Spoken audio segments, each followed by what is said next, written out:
The China Report for Sunday, March 10, 2013. The U.S. can't afford a Chinese economic collapse. Is China about to collapse?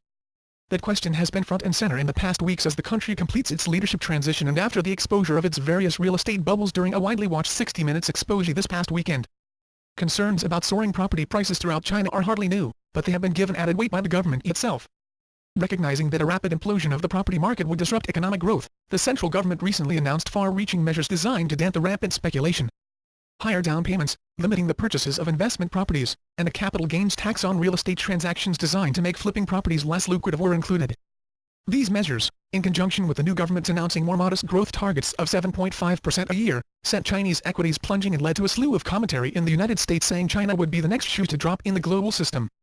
Many experts are debating whether China can continue to grow in a world of tough economic times. China to split rail ministry after scandals. The railway system has been one of China's flagship development projects in recent years and the country now boasts the world's largest high-speed network. But the expansion, which has cost hundreds of billions of dollars, has seen widespread allegations of corruption and former Railways Minister Liu Zhijian, who was sacked in 2011, is awaiting trial on graft charges. In July 2011 a high-speed crash in the eastern city of Wenzhou killed at least 40 people, sparking a torrent of public criticism that authorities compromised safety in their rush to expand the network.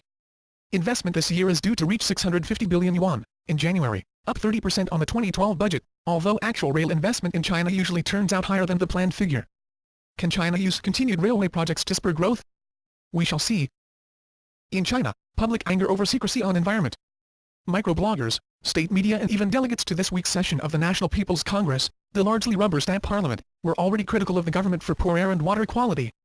Now they are also expressing disquiet over the scarcity of information about the environment available to them. The environment has already been one of the most frequently raised issues at the annual parliament session and China's authoritarian government has admitted it has a problem. China does not usually allow public scrutiny of governance, particularly on sensitive issues such as corruption and security. But public anger over the environment may force authorities to accommodate the public in small ways. Chinese student in U.S. hits and kills American, posts $2 million bail. American local media are reporting that the mother of a 19-year-old Chinese international student, whose speeding in Seattle of King County in Washington state caused 1 death and injured 4 local residents, has posted the astronomical $2 million bail to get his son released. Prosecutors were worried that the foreign student would jump bail but nonetheless allowed the release. The police then found out that the student does not actually hold a Washington driver's license, nor an international driver's license.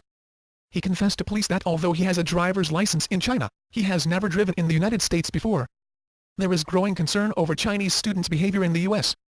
Wealthy Chinese families often send their children to study in the U.S. without any experience living alone. Chinese students often take longer to mature than American students and quite often do not understand the concept of law and order. Many wealthy students have rarely been told no when it comes to their lifestyles. That's the China Report for today. Zaijian.